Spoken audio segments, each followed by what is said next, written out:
What's up, guys? We're live. At least I hope we are live. This is the first time I'm using this feature on YouTube, the live thing.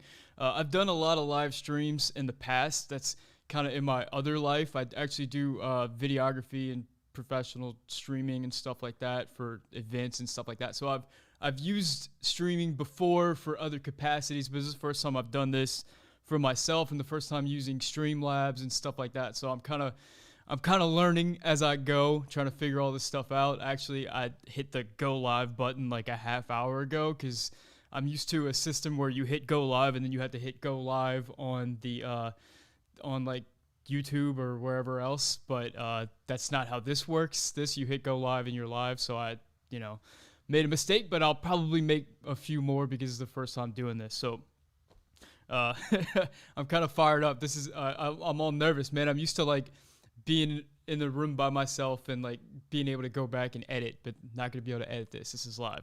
I see tactical managers in the chat. What's going on, man? Tack, I'm always excited to read your tweets and stuff. You come out with hot takes every single day. You just produce them. I don't have takes like that. I'm never that decisive. I always take a lot more time to come to a thought. But man, I just finished watching this Chelsea game. And boy, that was something. It's kind of crazy that Chelsea can go from just dominating a team like Real Madrid over two legs to, losing to Arsenal and then losing to Leicester City, kind of back-to-back games. Christian Pulisic doesn't get the start despite being probably their best offensive weapon, at least their most exciting offensive weapon. And I thought Kai Havertz has been absolutely fantastic over these last couple of weeks, and he hasn't gotten the start. I thought Ziyech has been kind of, whatever of a player. He's a great player, but I just don't feel like he brings as much as Pulisic and Kai Havertz, and he got the nod. So it's kind of crazy. Hola, muchachos. I am a sick person. I need to think less about soccer.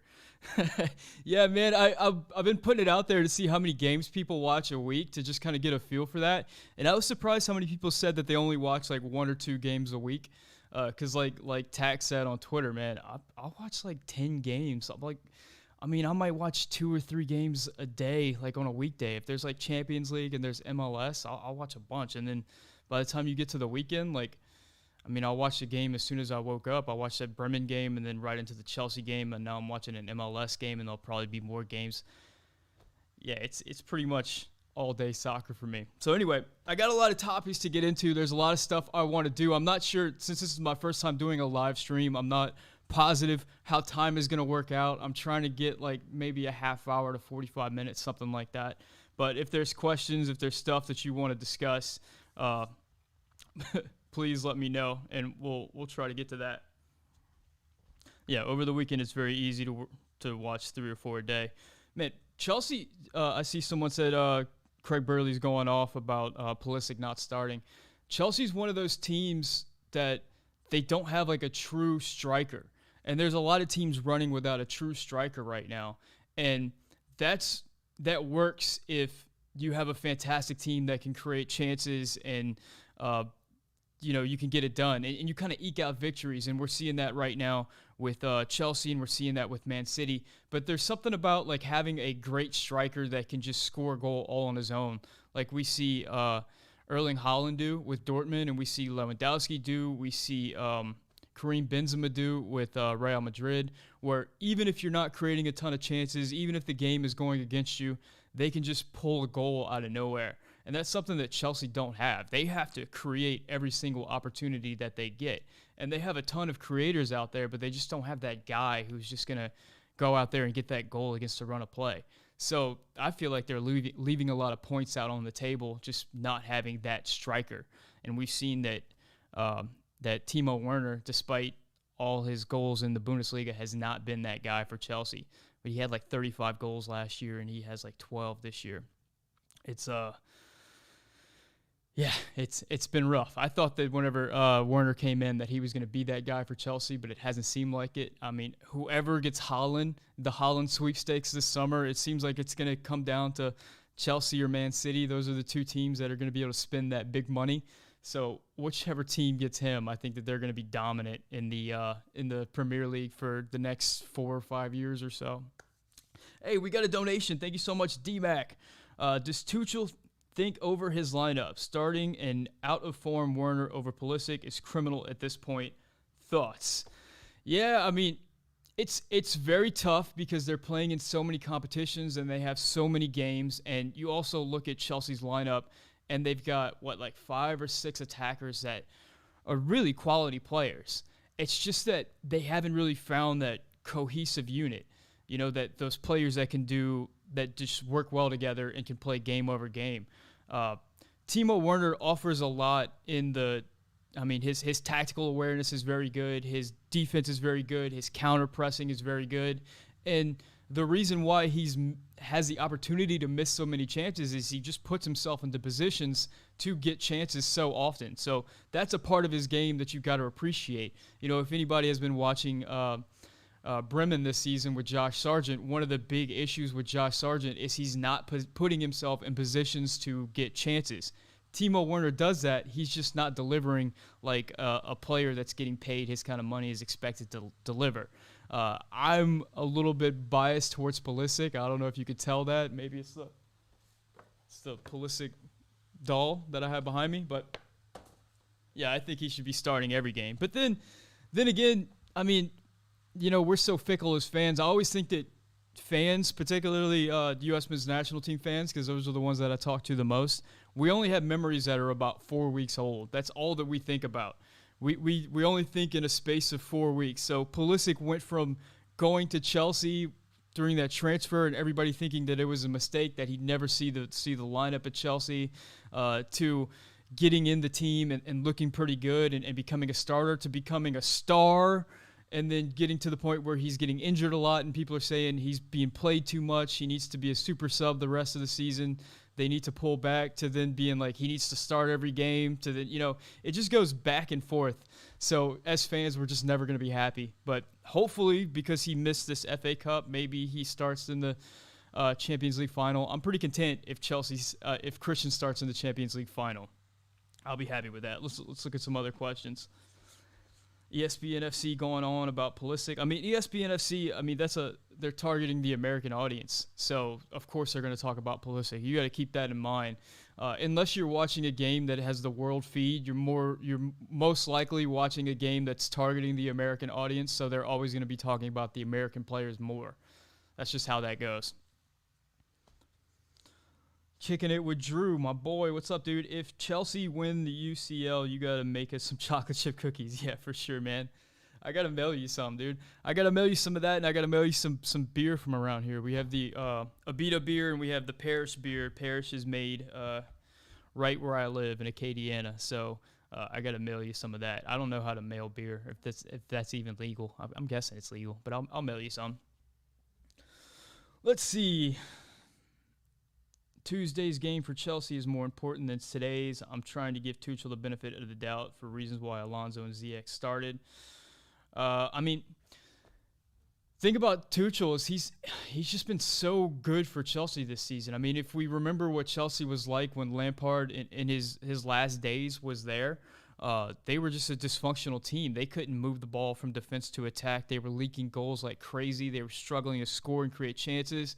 I mean, the guys were on the field looking like they'd never met, much less been playing together. And then Tuchel comes along, and all of a sudden this team looks like a cohesive unit. All of a sudden they stop giving up goals entirely. Their defensive unit becomes just solid. He brings back Azpilicueta, and he's been fantastic ever since Tuchel came back. So Tuchel has brought a ton to this team. And I think that's an important thing to remember about coaching in soccer is that, there's only so much that a coach can do. At a certain point, it's about what happens on the field. It's not like a game like American football where at the end of every play, you stop, and then the coach gets to look at the defense and call a new play and kind of manage that game play by play. In soccer, you only get so many opportunities to even talk to your team. At a certain point, you're just putting the ball out there and letting them go. So he's got to manage the players, and he's got to manage minutes and make sure people are available for opportunities, because let's not forget, Chelsea's competing in the FA Cup, but they're also competing for top 4 right now. That's going to be an intense top 4 battle for the rest of the season. So it's extremely important that they stay in the top 4, and they also have the Champions League final. So there's a lot of competitions that Tuchel's having to manage right now. And, ideally, we'd like to think that, like, Pulisic starts every important game and that he brings his best lineup to every game, but it's just not feasible. It's an issue that the top managers at the top clubs have to deal with. Werner played better than Ziyech. Ziyech is lazy. I don't know if he's lazy. It's just his play style. He kind of sits back. He kind of finds those pockets in the hole, and it's good in some games, but it's not so good in other games. But guys, I have a lot of topics that I wanted to get into, and one of the first ones I wanted to talk about was the players, the U.S. men's national team players heading into the Nations League tournament. I know the Nations League is something that we've been looking forward to for a long time as fans. I know Greg Berhalter has said it's the priority for the players in the summer, that it's the tournament that we're most focusing on as a national team.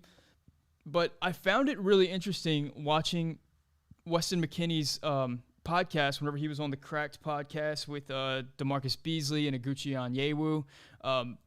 He made headlines because he said something to the effect of, they asked him about his summer plans, what he was going to be doing whenever the season ends, and he said he had to play in the Switzerland game, but then after that he was done. And it led a lot of people to believe that maybe Weston McKennie wasn't getting called up to the Nations League, and I don't think that's quite the case. I think he's going to be there. I think he was just thinking, like, I got this Switzerland camp, and then after that I'm off. But I think it speaks to the fact that the players like Weston McKennie are not even thinking about Nations League. Like, this is not a blip on their radar right now. If you think about Weston McKennie in particular and about the year that he's had, where he moved from Schalke to Juventus, and there was all this anticipation about whether he would play and whether that was a good move or whatever. He ends up getting into the team. Then he has some injuries. He kind of falls out of the team. And then Juventus itself is they're basically fighting for their coach's life right now. They're in and out of the top 4. They might not be making the Champions League next season. And then you have his off-field issues with the party and making headlines and the paparazzi and all that, dealing with his neighbor. The fact that he moved to a new country during a COVID time where not only does he not speak the language, but he's not really allowed to leave his house, and add on to that he's a multi-millionaire at this point with the amount of money that he's making at Juventus, and he's a young, 20, 21-year-old millionaire that's moved to a new city in Turin and hasn't been able to leave his house for months. This guy's stir crazy, and that's just one player. I mean, you look at Anthony Robinson. He's in a situation where he's been having a relegation battle with Fulham for this past season. Josh Sargent is in a relegation battle. Daryl Dike is in a promotion battle, and he's also got an unknown club future. So that's kind of got to be weighing heavily on his mind. Christian Pulisic has lived 18 lifetimes this season, battling injuries, having a new coach, competing in the Champions League, competing in the FA Cup final, in the lineup, out of the lineup, making big plays, telling the media that he's frustrated. All this stuff is going on.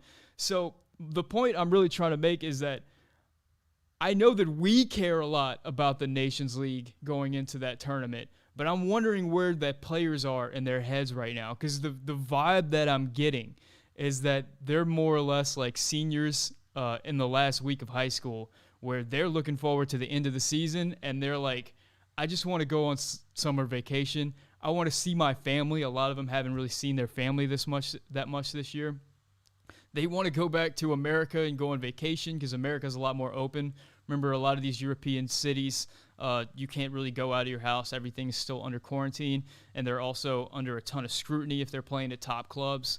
So they're just looking forward for an opportunity to get away from the season, clear their minds, reset. Some of them have to reevaluate their club situations, and just kind of live the life of a young 20-something multimillionaire athlete that they haven't been able to live over this past year.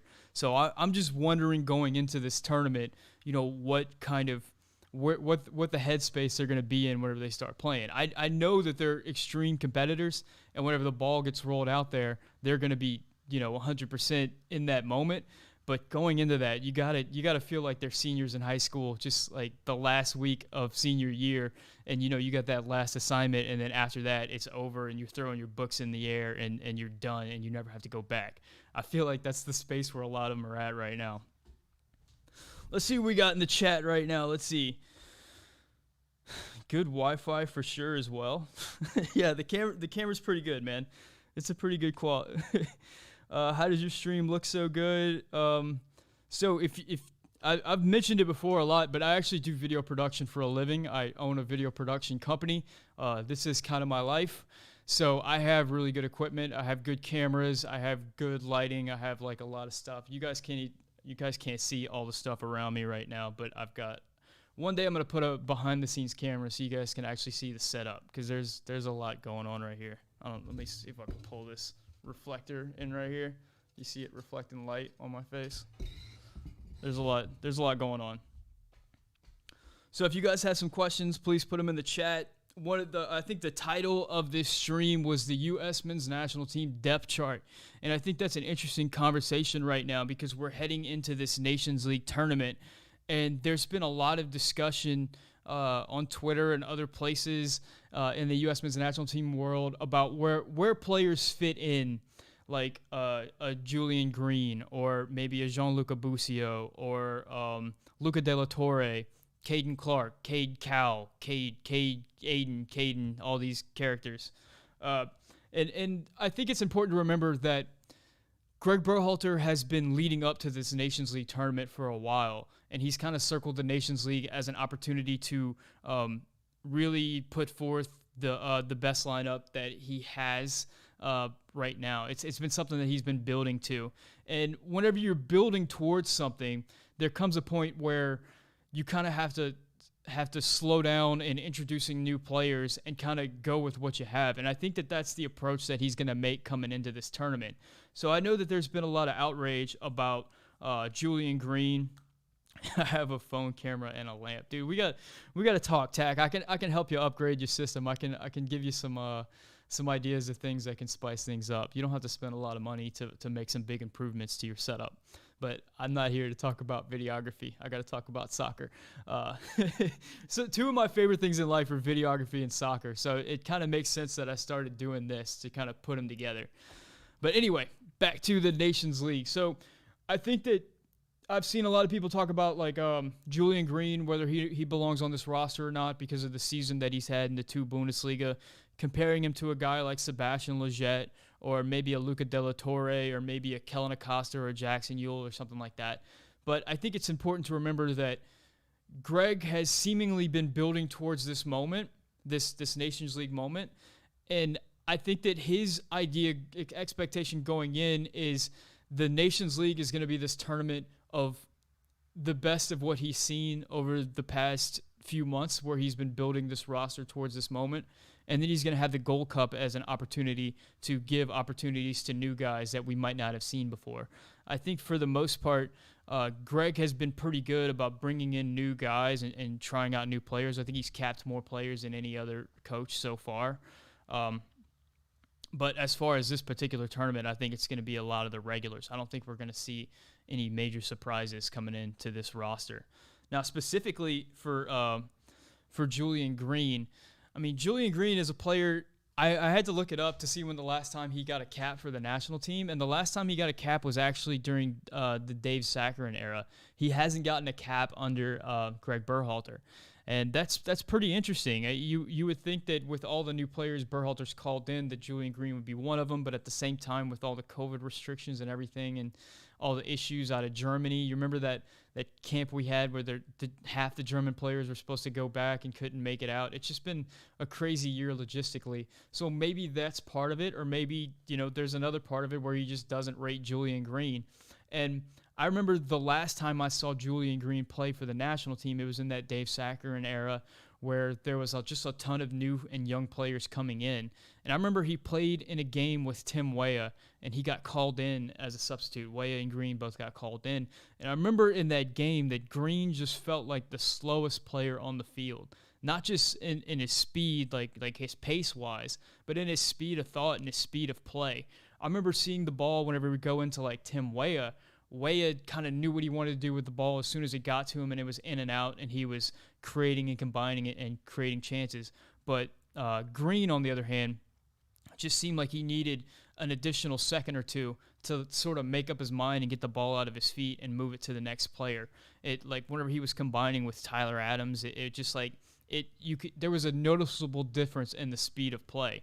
And whenever it comes to speed of play, I think that's where a guy like Sebastian Lletget actually shines. I know that Lletget gets a lot of criticism, and I know that he's not always the most fantastic player in MLS, but I think for this particular roster, in his particular role, what he's been called on to do is basically be a wall, that as soon as that ball comes into him, he's getting it out to the next person immediately. And whenever you're surrounded by players like Weston McKennie and Tyler Adams, Christian Pulisic, Gio Reyna, whenever you're moving the ball out of your feet and getting it to the next player, that next player is usually pretty good and can do something good with it. So I think that the fact that that's Lletget's skill set, and also just the amount of effort that he brings to the table, it allows him to fit into this role in this roster better than I would say Julian Green would, even though Julian Green might be a better player than Sebastian Lletget. Julian Green is a fantastic striker of the ball. He takes fantastic free kicks. He scores at a pretty good rate over in the 2 Bundesliga. So maybe Julian Green is actually a better player than Sebastian Lletget, but what we've seen from Sebastian Lletget in this lineup whenever he's been on the field for the national team is he's just been a quality player. I think quality is a comfortable adjective for him. It's not like he's never going to be a star. He's never going to win you the game, but he's just a guy that you can fit in there as a role player that whenever surrounded by this particular set of players in this particular system, his skill set just works. And I think the same can be said for Luca De La Torre. I mean, whenever Luca De La Torre came into the lineup in the last set of friendlies, the thing that was so good about him was how quickly he moved the ball, man. He seemed to have that speed of thought that was just, on it. As soon as it would come into him, he was making that next move, and he was running into space, and he just seemed to connect instantly with the teammates around him. And I think that's the thing that is really important for this particular lineup. And whenever I look at a player like Busio, and Busio is one of my favorite players to watch in MLS right now, that's always been the question that I've had about Busio is he seems like he can shine at the MLS level, but my question is whenever it gets moved up to that international level, is he going to be as quick? I don't know. I feel like Busio reminds me a lot of Julian Green. I would love to be proven wrong because I love Busio. I love the chops. I love the flavor and the attitude and everything that he brings to the field, but I'm very curious about that. That's something that I need to see. We got another donation from USMNT Boredom. What do you think about Otasawi? Will he play Nations League? I don't know about Owen Otasawi. The last time I really watched him play for Wolves, he struck me as a player that was incredibly physically gifted, but struggled in passing whenever he was under pressure. Did not seem to have the ability on the ball like a Premier League midfielder, and he was kind of playing everywhere. It looked like the coach, he was playing defensive midfielder, winger, and striker all in the same game. I think that his physical attributes are fantastic. His ability to win the ball in the air, his ability to close players down and be a big physical presence. But I don't know about his on-the-ball capabilities right now. Now, at the same time, he's a very young player. He's a teenager, so he has plenty of time to grow. But for a guy like Otasawi, I think the most telling thing for me is that Otasawi was in the last camp. So Berhalter got an extended look at him. But whenever it came time for playing time, Otasawi was one of the few players that didn't get playing time. On the other hand, a guy like Luca De La Torre did get playing time. So at least in that particular camp, Berhalter felt like Luca De La Torre was ahead of Otasawi. And, if you don't trust Berhalter's ability to judge talent, that's one thing. But at least for me, that's one way to kind of think about it in my brain, at least how Berhalter's approaching it, that, whenever it came head-to-head between those two players, he went with Luca De La Torre. So that kind of cements where he's at in the lineup for me right now. But I think Luca Della Torre is one of these players, not Luca Della Torre. I think that Odin Owasawi is one of these players that's been really hampered by the lack of youth tournaments over this past year with COVID putting everything off. If we would have had a U20 tournament, we would have gotten to see a lot of these players that we're talking about, a lot of these players that are kind of lighting up MLS right now. So we would have gotten to see Owen compete with players at his own age group and kind of see where he's at there. But unfortunately, that's been taken away from us. So we're kind of going in blind. So a lot of these players like Cade Cowell and Caden Clark and Busio and Moses Neumann. I don't know if I've ever said his name out loud. Moses Moses. Let's just call him Moses. We don't really know. We're kind of having to learn about him on the fly. So it's kind of an interesting time right now in U.S. men's national team whenever looking at youth prospects. Let's see. Looking at a few. Jeffrey Wilson. We don't need Leggett to be a star. We need him to facilitate in our stars and finish chances. Yeah, that's kind of how I think about it, man. On our team, and on any team, really, you're going to have stars and you're going to have role players. And if you're not a star, you're a role player. And that means you've got to perform your role in order to facilitate for the players around you. And sometimes that means you're not as good as performing that role as maybe a player that is not as good as you. And I think a perfect example of that might be DeAndre Yedlin, where DeAndre Yedlin is a player that might be better on paper than like Reggie Cannon, but in this particular system, in the Berhalter system, that's more about possession and more about passing, short passing, being positionally sound, combination play, building from the back. Those are not Yedlin's strong suits. Yedlin is all about just bombing up the line, getting in crosses, beating players with his speed, being athletic. And that's not really something that's part of the Berhalter system. So Yedlin's in a position where he might be behind Cannon, he might be behind Dest and Robinson, and might be on the outside looking in. That's a situation where maybe he's the better player, but he's not better for this particular role. And that's just a part of sports. Let's look at some other questions. He's a pretty technical guy for a big dude, but he's still raw. Yeah, that's Ray Puma. A lot of people have said that Odasawi projects more as a center back, and I kind of see that. I don't know if he's got the feet for a midfielder, at least right now, but it seems like he has the quality for a center back. He would be good on the ball for a center back, so we'll see how that plays out. I know Wolves has been in a they had a quality team this year, but they got in a tough situation with a lot of injuries, so that's kind of how Odasawi came to the squad. And then now they're in a position where they're not going to get promoted, but they're not going to get relegated, and they're not in a position for any European spots. So they have the opportunity to play young guys like Odasawi. So right now I wouldn't read too much into Odasawi's minutes just because Wolves is in a position where they can rest guys and they can play whoever they want in their lineup right now.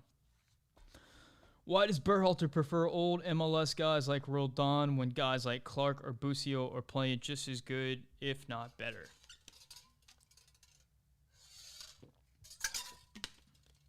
Liam, hello Sam, sorry I'm late. It's all good, man. It's all good, and if you want, you can go back and watch this thing from the start. Let's get into Ray Puma's question. Why does Berhalter prefer old MLS guys like Roldan when guys like Clark or Busio are playing just as good, if not better? I don't know if that's true. I mean, particularly with Roldan. I mean, Roldan's a player that we saw in the Gold Cup last year, but we haven't seen him for like a real competitive U.S. men's national team lineup in a long time. It seems like Berhalter's 4-8s right now are McKinney, Yunus Musa, Sebastian Leggett, and then a fourth guy. I'm assuming right now it's Della Torre, but we don't know for sure. But I don't think that Roldan's high up on that totem pole. Now, particularly for a guy like Caden Clark, I mean, we got to remember that Caden Clark is 17 years old. He's only had a handful of minutes at MLS. And even in his MLS minutes, I mean, Caden Clark has scored a lot of goals. I think he's got 3 goals on the season so far. But outside of those goals, what he's actually bringing to that team, if you watch those games, he disappears a lot. He's not really in the mix. He's a physically fit guy, but I don't see him like really pressuring as much as he could. He seems to be a little tactically deficient there. He just, whenever the ball finds him in and around the box, he has the quality to finish, and we've seen that over and over again. So I think that Caden Clark has time to grow. And the good thing is we're in a position right now with the way that the national team pool is, that the bar to reach the national team just gets higher and higher and higher every time a new player kind of emerges as a quality player. So a guy like Caden Clark, he's got a little ways to go before he's going to be like a no doubt rock solid U.S. men's national team player. Will he get called into the Gold Cup? That's going to be really interesting. I know it'll be like a ton of fun if he gets into the Gold Cup. But if you're calling Caden Clark into the Gold Cup, that's another position for a guy like Julian Green. So you have this kind of question if you're Berhalter. Do you want to call in like a 25-year-old guy like Julian Green, or I don't know how old Roldan is, but guys who are a little bit older, more solid professionals, or do you want to bring in a 17-year-old like Caden Clark who's got a high upside but maybe might not bring as much to the table as like a seasoned professional as far as experience? I know that experience, that word gets ripped by fans. Fans don't really like the word experience, but gosh, if you listen to podcasts with players, if you read the interviews with players and coaches and all that, experience is an important factor. And whenever you're a team as young as the U.S. men's national team, you kind of gotta weigh that out. I mean, I'd like to see Caden Clark in the Gold Cup, and man, there's only so many roster spots. It's going to be interesting to see how that plays out.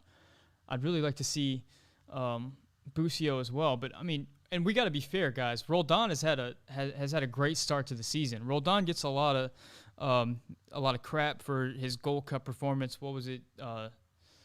2 years ago, 2019. That was a while back at this point. But he's allowed to grow as a player. There's gonna be players that don't come out the gate as phenoms, that kind of grow into it and get better as they go. I mean, don't forget, one of the hottest, most exciting prospects in U.S. soccer right now is Daryl Dike.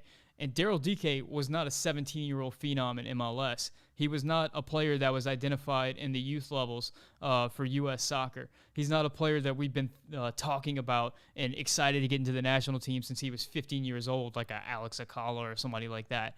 Daryl Dike is a player that went to college, went to USL, then ended up in MLS through the Super Draft, and all of a sudden he's a quality player. So it's possible that guys, I'm not saying Christian Roldan is going to be a phenom or anything like that, but it is possible for guys to kind of find themselves later on in their career. A great example of that would be Luca De La Torre.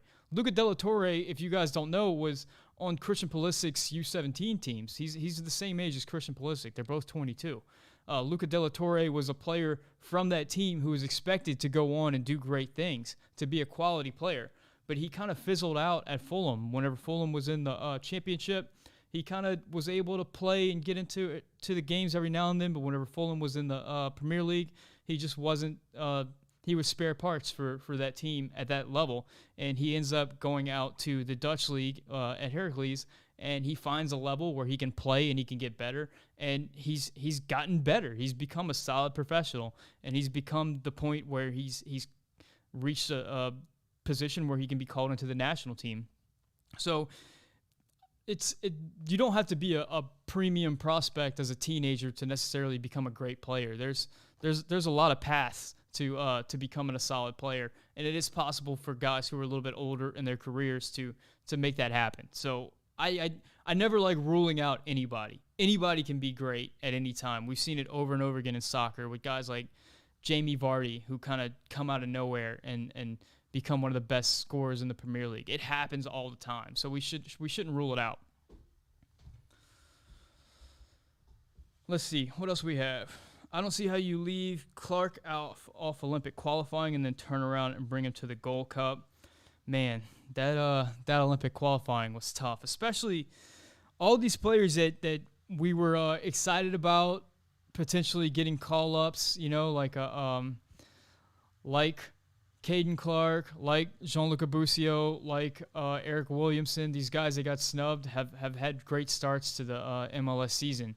So, boy, let's not talk about Olympic qualifying. Let's talk about happier things. Let's let's enjoy ourselves. That's a sad time. Let's see. Who is the most coveted dual national right now, and what are the chances for the USA to get that guy? Boy, I think that depends on who you talk to. I mean, there's a lot of hype right now for Alex Acala, the young Mexican American, and it seems like he's pretty firmly in the Mexican camp. But boy, if the United States could ever get like a massive Mexican prospect, that would be incredible for the national team and for soccer in this country, because I'm sure you guys are aware that the biggest league in this country as far as popularity is Liga MX, and that some of the most passionate and biggest supporters groups in this country are Latin Americans and particularly Mexican Americans. If you go to MLS games, it's going to feel like you're at a Latin American game. There's going to be a ton of Spanish and Hispanic people. A lot of the supporters groups are going to be chanting in Spanish. So if the U.S. men's national team could ever secure a Mexican American that Mexican Americans can identify with, I think that would be like massive for U.S. soccer and for the U.S. men's national team to kind of win over that demographic of people. I would love to see it, but I don't know if Alex Acala is a guy, because he seems like he's pretty much El Tri from the day he was born. But there's a ton of guys in camps right now for in academies right now for big European clubs. Justin Shea is probably the guy that is probably most exciting right now. Everybody says that he's just as good as Chris Richards, if not better at that age, but it seems like he's leaning towards Germany, and he might be a German player in the future, despite the fact that he was a FC Dallas product. And I gotta say, if we lose Justin Shea, I think that would be the harshest one to lose, because, you know, it's one thing if they were developed in another country and then decided to stay with that country.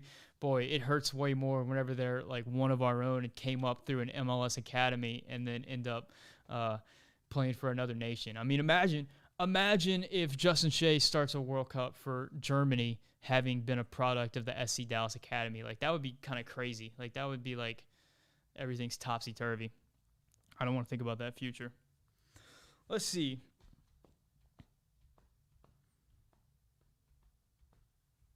Chances U.S. gets Balogun. Valerian Balogun is most coveted dual national. I mean, he's one of them for sure, but he's also a guy that's just not he's not proven. We don't know what he's going to be whenever he's a pro, or at least not a pro. Gets to the senior level. He's been, I think he had a couple of Europa games for Arsenal. And that kind of got everybody excited, but after that, he hasn't really gotten many opportunities with Arsenal. There was a lot of talk about him leaving the club. He ends up signing with the club, but it's not like he's been integrated into the senior squad. There was a ton of hype around him a few months back whenever the U.S. striker pool seemed really bleak, but I think with the emergence of Daryl Dike and maybe to a lesser extent like Jordan Sivachu and Matthew Hoppe, that kind of the cries for Balogun have kind of died down a little bit, but it's definitely going to be an interesting one in the future. I mean, we've got dual internationals all around the world just because of the way that our country works, and just you know, the amount of immigration that we have and the amount of different cultures and different people that are coming into the country constantly. So there's always going to be dual internationals for the U.S. men's national team to kind of scoop up and sign. So I don't know.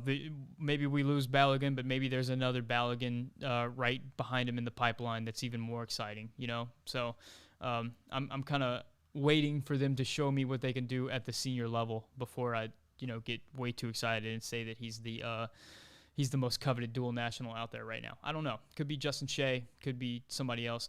Actually, Moses Neumann, let's just call him Moses because I don't know how to say his last name. Moses is a dual international, and I'm not 100% sure if he's an American citizen yet. I was kind of reading that today. So he's another one that would be really interesting to see how kind of that plays out.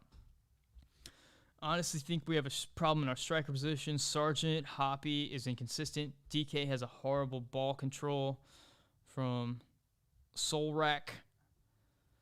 I don't know if DK's ball control is horrible. He's just playing for a squad that doesn't really value controlling the ball and possession. That's not really what they do.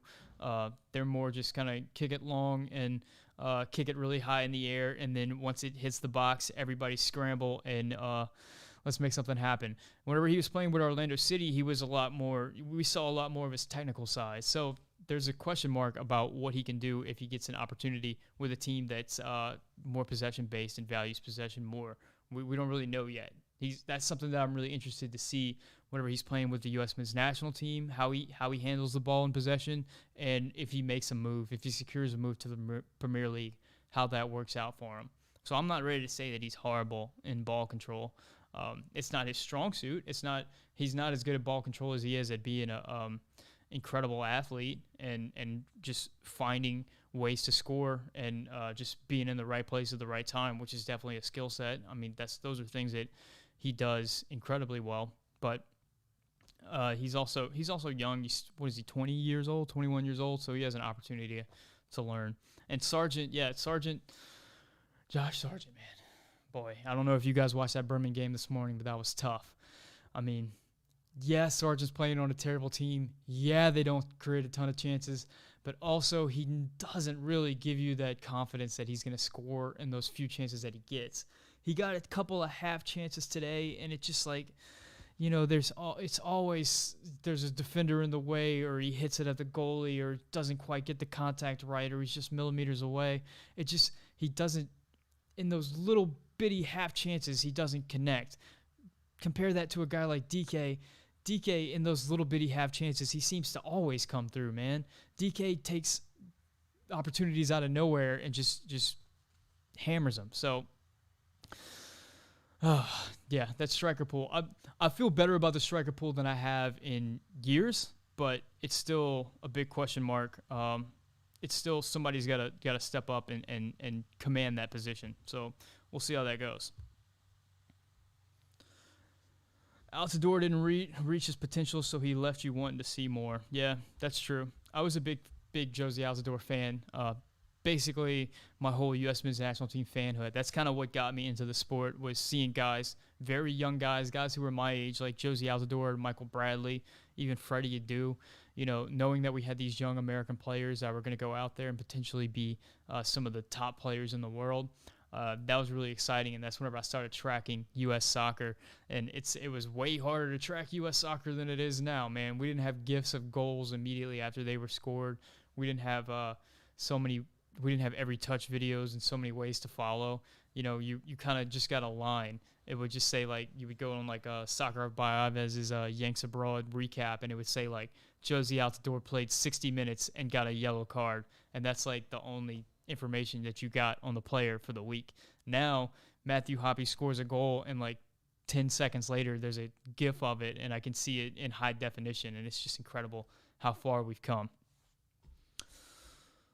Malik Sanogo will emerge as the number one striker in about a year and a half or so. Yeah, that's another one. I mean, Sanogo is a little bit younger, so he's even more unproven than a Balogun, but he's another young dual international that has the opportunity to maybe become something someday. We've had this crazy stretch in the last couple of years where so many of our prospects have come good.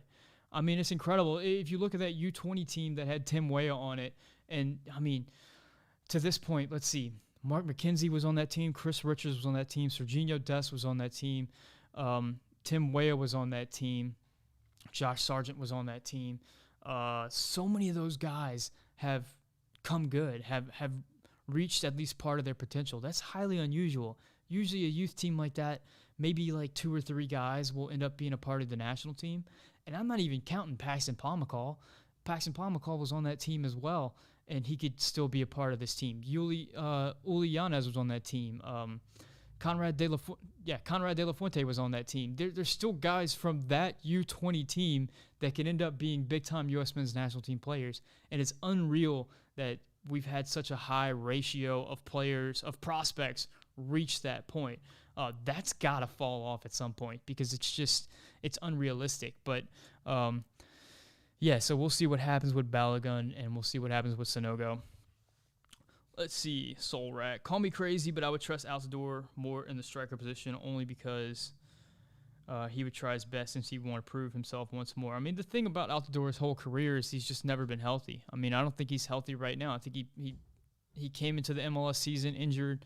Then he just recently scored a goal, but he's just never available. And at this point, if you're Greg Berhalter and you have a small tournament, like if you would call him into the Nations League tournament, you only have 23 players. And at the most, you're going to call in 3 strikers. Likely, he's going to call in 2 strikers. He's either going to call in 2 or 3 strikers. So if you give Jozy Altidore a roster spot, knowing that his history with injuries, I mean, that's taken a lot into your hands right there. I mean, let's look back at the World Cup. I can't remember which year it was, but Jozy Altidore was one of the only strikers on the team called in, and he got hurt in the first game against Ghana, Portugal? Don't remember.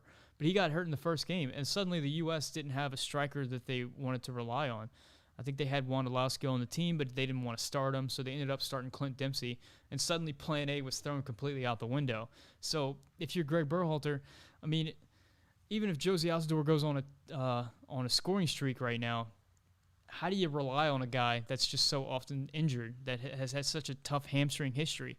And this is coming from a guy who loves Jozy Altidore. I would love to see Jozy have a redemption arc to his career and end up being the highest scorer in U.S. men's national team history, but it's not going to happen because of the injuries and because of the reliability issues. Everybody's calling you crazy.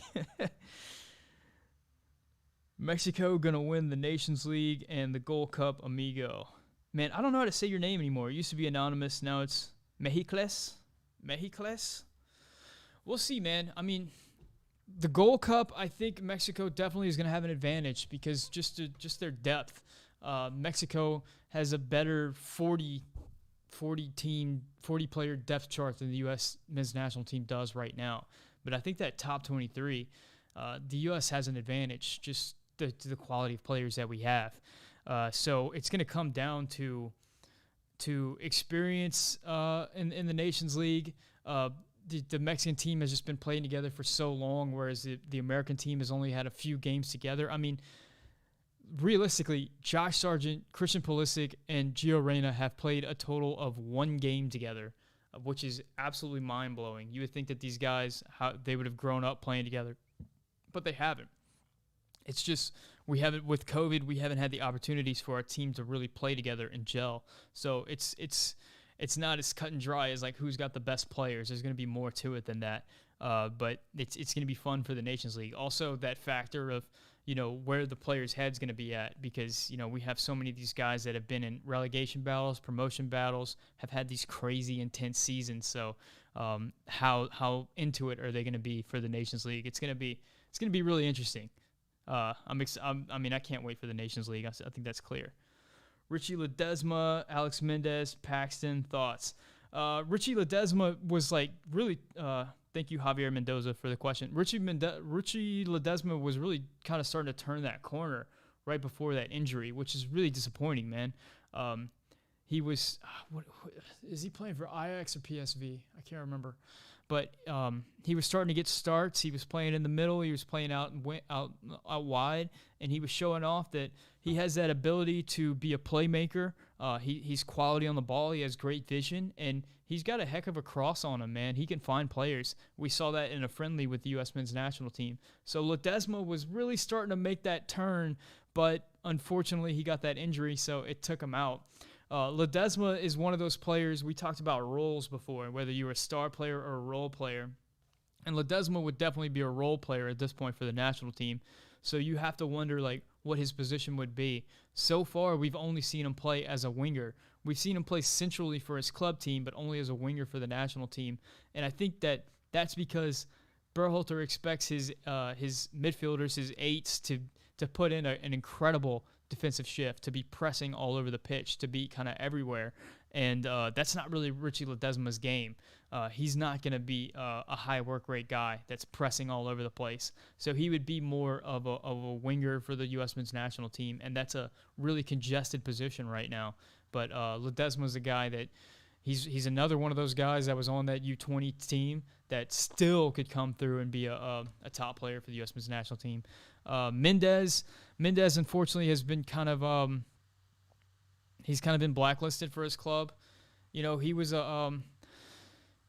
He's a guy that's got incredible ability on the ball. He's got an incredible left foot, but a lot of the other things that are important in soccer, he kind of lacks. He's not really a top-end athlete. He doesn't put in that defensive shift, and we're just in an era of soccer right now where if you're not pressing, if you're not running all over the place, it's going to be tough for you to find a position on the field.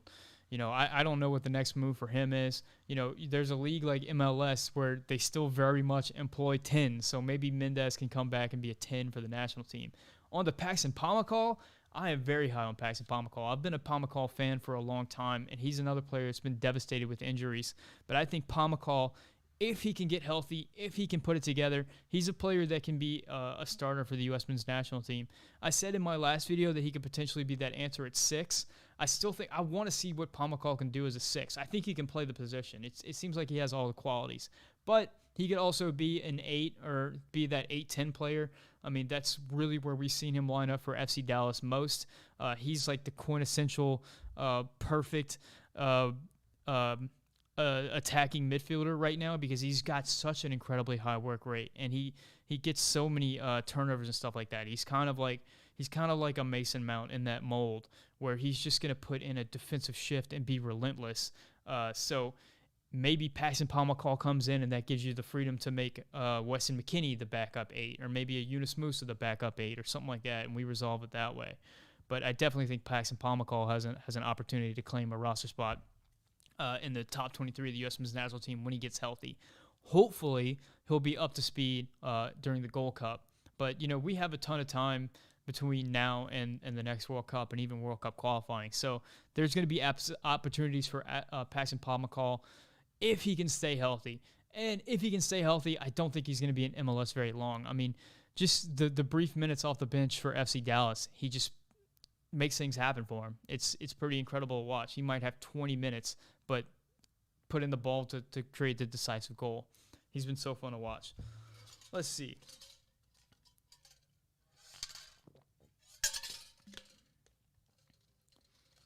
Our top young prospects should go to Germany. Second-rate prospects should go to the Netherlands. And then the MLS should be the safety net to develop late bloomers from Joel Curtis.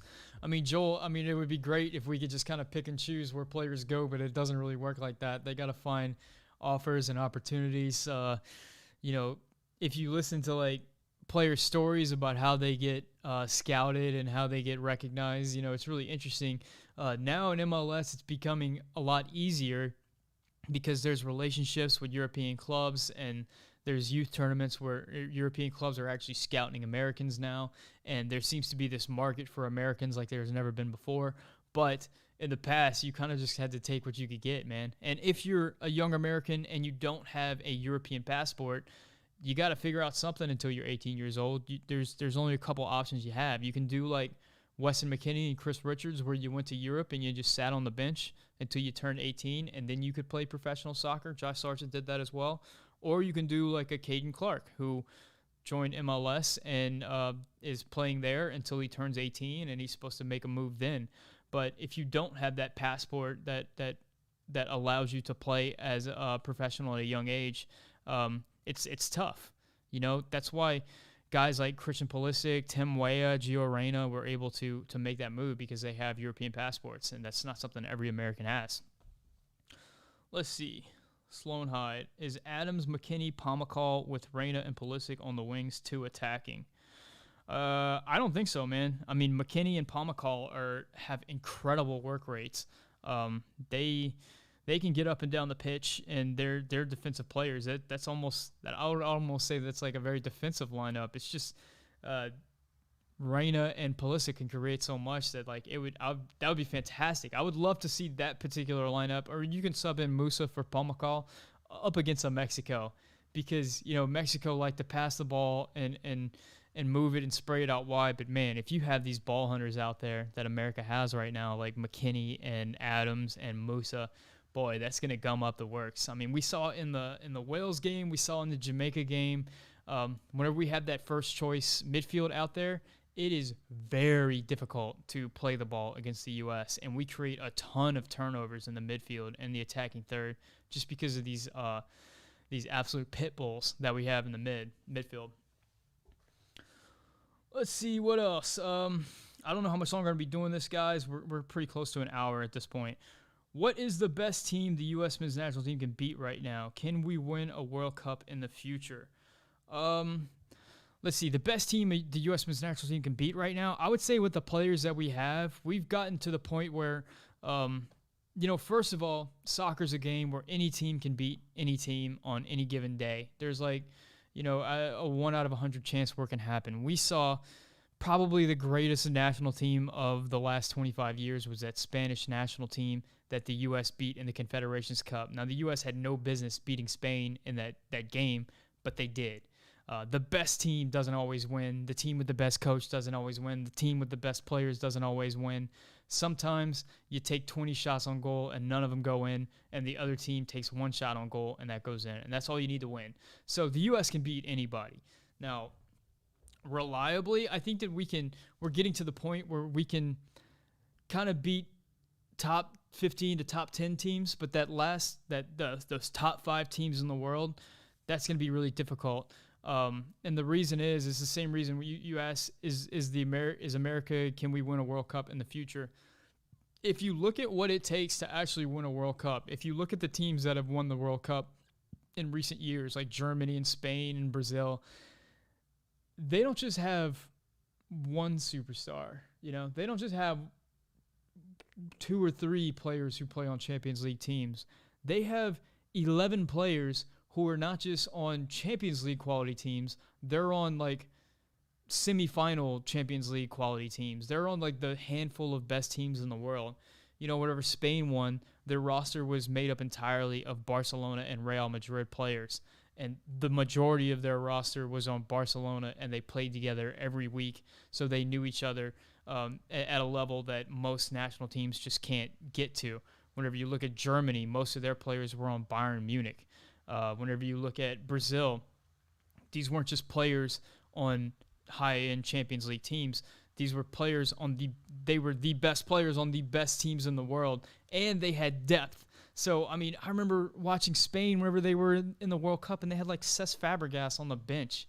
They had Juan Mata on the bench. These are players that on their club teams are the best players in their team, some of the best players in their league, and they were on the bench for these teams. So while the U.S. is getting to the point where we can kind of compete with our starting 11, where we maybe have 4 or 5 guys who are on elite teams, we're not quite on that level where we can really win a World Cup. If we want to win a World Cup, we're going to have probably 15 guys on the best teams in the world, and probably of those 15, 8 have to be absolute top world class, not no question, the guy, and you gotta have a defensive midfielder, man, that is the best in the world.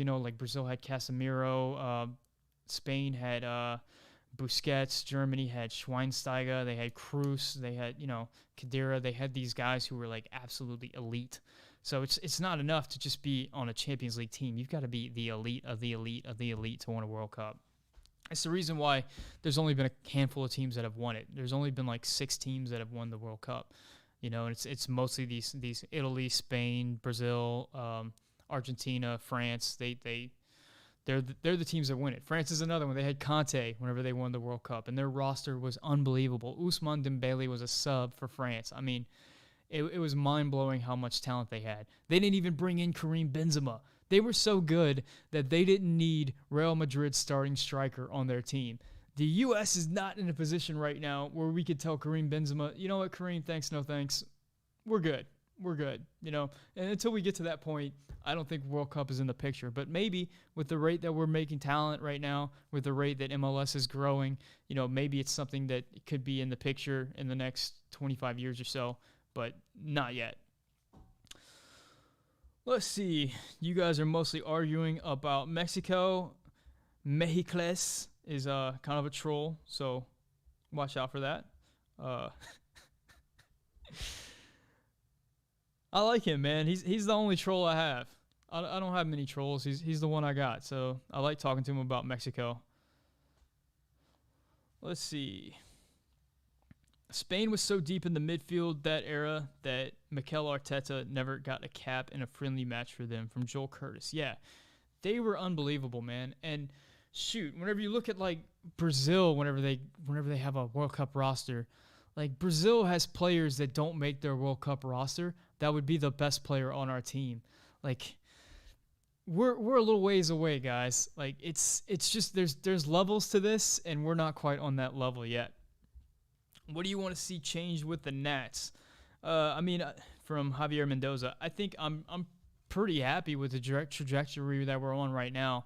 I mean, we're so hyper-focused on the moment and trying to win everything in the moment. I always say that soccer fans have a 4-week window of memory.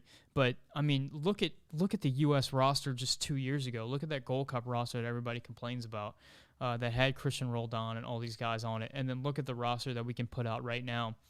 Things are growing by leaps and bounds. It's almost month over month that we get like a new player that's fantastic. I mean, looking at MLS right now, coming into the season, like we were expecting Caden Clark to be an exciting player. We were expecting Gianluca Busio to be an exciting player. But, you know, there were rumors and whispers about Moses, and boy, he had a fantastic game for DC United last week. And then Caden Cowell kind of comes out of nowhere and shows that he looks like Jordan Morris reincarnated out there. So the signs are so good right now. There's so many young 17-year-old, 18-year-old prospects in MLS that are very exciting. And then there's the guys who are going to be like Daryl Dike, who you weren't expecting, who might come along at 20 years old and take over the league and become a huge prospect. There's guys like Luca De La Torre, who might have, had his opportunity young and kind of got tossed out and is kind of reestablishing himself. I mean, there are so many young players right now that have a potential to join this lineup that we're going to get to the point where we're going to have some really good soccer players that are just not going to be in the 23 because the 23 is so competitive. So I'm pretty happy with where the Nats are right now. Joe Sway, what's up, man? Welcome to the live stream. Good to hear from you, dude. Did you see the FA Cup final? Pulisic was sharp. Should have started him from Christian Salas. Yeah, man, I watched it. I watched it right before starting this. That was tough. Credit to Leicester, That's Leicester's a club that has a really cool story, man. It's cool to see them still winning trophies in this era of super teams spinning super bucks. But yeah, I mean, Pulisic's just on a really, really, really good team, and I think that he's played well enough that he should be a part of it. But Tuchel values him as a super sub, and there's no denying the impact that he makes off the bench. He's absolutely fantastic off the bench. I would love him to start every game, but it's not feasible. Somebody brought up earlier in the chat that, Chelsea has another big game coming up in a few days because they're still trying to make top 4. And honestly, if you would ask Thomas Tuchel, like, what are the hierarchy right now? Like, what do you want to do most? You got FA Cup, you got Champions League, you got making the top 4. Like, the top priorities are probably making the top 4 of the league and the Champions League. The FA Cup would have been a cherry on top, but that's not the main goal right now. So Chelsea kind of came out flat. They didn't score the goals. They don't have that striker who's just going to go out there and get you a goal. Pulisic comes off the bench. He provides a spark, but it wasn't enough. It happens. It happens. We move on. Justin Mendoza, Justin Shea with us. I have no idea, man. I have no idea. Emmanuel Akasu, what's up? I'm new. What's up, Emmanuel? Welcome to the channel. Hey, guys, make sure you hit the like button and you hit subscribe if you're not subscribed. I've been talking for an hour at this point, and I forgot to say hit the like button, hit the subscribe button. That's a cool thing for you guys to do. There's 50 people in here, so I don't even know how many likes this thing has. I don't know how to check that. Very new. Very green. Where are we at? I don't even know where it says it. Oh, 33 likes. Yeah, we got 50 people. Why do we only have 33 likes? Get that up there. Those are rookie numbers. We got to get those numbers up there. Let's see. I'm going to answer a few more questions, then I'm going to get out. Christian Salas says, Juan Cuadrado saved Juventus today. Man, Juan Cuadrado's a player. The Colombian, the right back. He was such a fantastic player on FIFA for so long because of his speed. I would always try to get him in my lineup for FIFA. But, yeah. He plays in some pretty balls, man. I mean, a few of those goals that Weston scored were Juan Cuadrado balls, and he's a player I enjoy. I enjoy the players who are like tactically gifted and are very aware and kind of see the game with like that vision on a higher level. So he's a player that I definitely enjoy watching. Liam, thank you so much. Best YouTube channel hands down. I appreciate that a lot, man. Mehicles says he liked the video. Appreciate you, man. You're a big time supporter. Even though you only troll in the comment section, you come to like every single video. So I appreciate that, man. Thank you for coming, hang out, and bringing the Mexican perspective to the channel. Derek Anderson, thank you for subscribing. Very cool. Joe Crusher, who is the biggest surprise exclusion from the 23-man roster list for you? Has the 23-man roster been released? I'm not aware of that. I don't think the 23 has been released yet. If it has, you guys let me know. I've been doing this for the last hour, so maybe it came out while I was doing this, but I don't think so. Check Twitter real quick.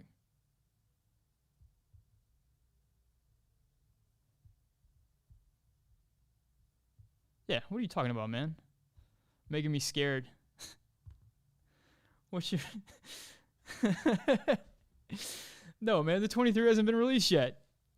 Don't make me freak out like that. And it's probably not going to be a 23. It's probably going to, I think Mexico called in 27 players.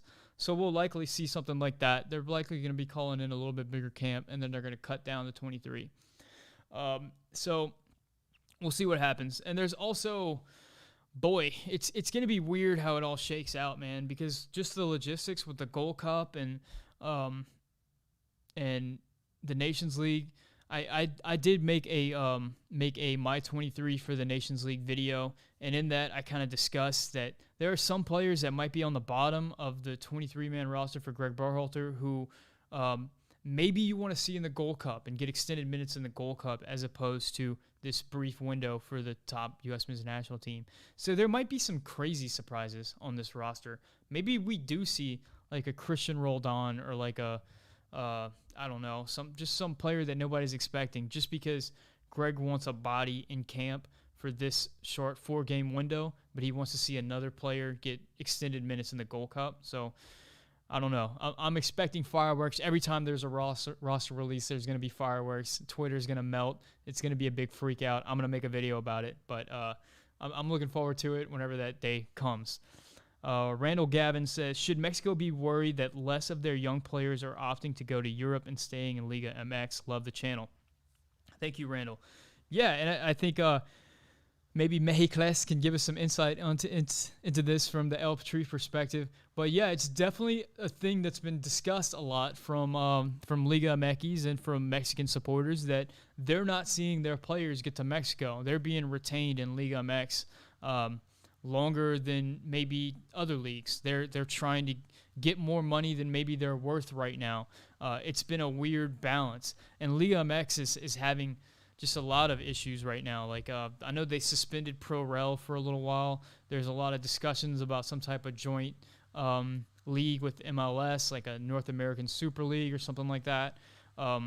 There's just a lot of things going on within Mexican soccer that if I'm a Mexican fan, it's tough. It's tough, and it says something that so many of the young Mexican prospects are being developed in MLS. You know, like it's just a reality that a guy like Alex Acala is signing with the LA Galaxy, and Efrain Alvarez is signing with the LA Galaxy. You know, there's a bunch of guys like that, and then you have some of their regulars who are playing in MLS.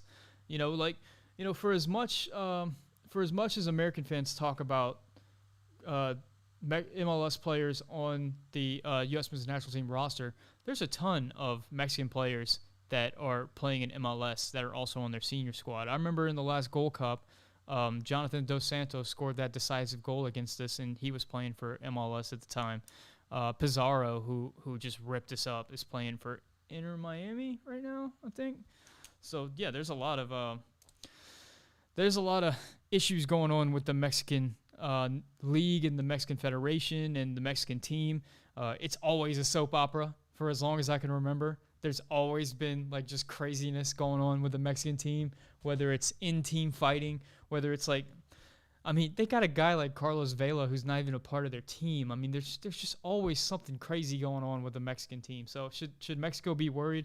I think if I'm Mexico and I'm looking at the pipeline of talent coming out of America right now, and then their talent, yeah, it's concerning. They got a lot of guys who are either in their prime years or maybe a little bit older up there in age. So it's definitely something they got to figure out. But that is not my problem as a U.S. men's national team fan. Let's see. Carlos Vela and Chicharito are Americans now. Y'all are mean. Bench drop start. Pulisic, Adams, Brooks. Boy. Bench drop start. Pulisic, Adams, Brooks. Okay. Well, I can tell you, of this list, of these three, you got to drop Pulisic because Pulisic has Aronson behind him, and Aronson is the best backup for any one of these guys. We don't have backup for John Brooks. John Brooks has to play. And we really don't have backup for Tyler Adams. Like, Tyler Adams has to play. At least there's, like, maybe we could start Weston McKennie at the 6, you know? I don't know. So maybe I say bench Tyler Adams and start John Brooks. John Brooks is going to be really interesting, man. I've been kind of high on Mark McKenzie. I think that Mark McKenzie is going to be that left-footed ball-playing center back that's eventually going to come into the national team and take John Brooks' position once John Brooks retires, gets up there in age. But Mark McKenzie didn't get a ton of minutes for, where's he at, Genk right now in the Belgian league. So he didn't really come out on fire, but he's going to go into the offseason now and have a full season with that team. So hopefully he's more in their plans in the following season. But, boy, John Brooks is a guy that's just, if he's not on the team looks different right now. That's just the reality. He's a guy that you have to start if you're making a list like that. Jose Angel Fernandez, hey, big fan of your channel, best U.S. channel on YouTube. Question, with our big three, McKennie, Adams, and Pulisic, how could we compete against the Colombia? 4-2 again or nah? I'm not super familiar with the Colombian national team right now. Let's see. Who do they have on it? The Colombian national team is one of those that had a lot of older players that were like, they had like a golden generation come through with like Falcao and Cuadrado and a lot of those players, but a lot of them are kind of aging out of the national team. So I don't know where they are right now. I don't know what Colombia's talent is at the moment. So I don't know. I think that Colombia is like really one of those nations that is like right in line where the U.S. is with our starting 11. Colombia is not a top 5 team. They're not. Oh, my camera. My battery died. I got to change the battery for the camera. 1 second. Actually, guys, let's just end the stream right there. It's been an hour. We're good. Thank you guys so much for tuning in. Please hit that like button and the subscribe button. Thank you guys so much for hanging out, asking questions, giving donations. My name is Sam, and this has been the Yank Report.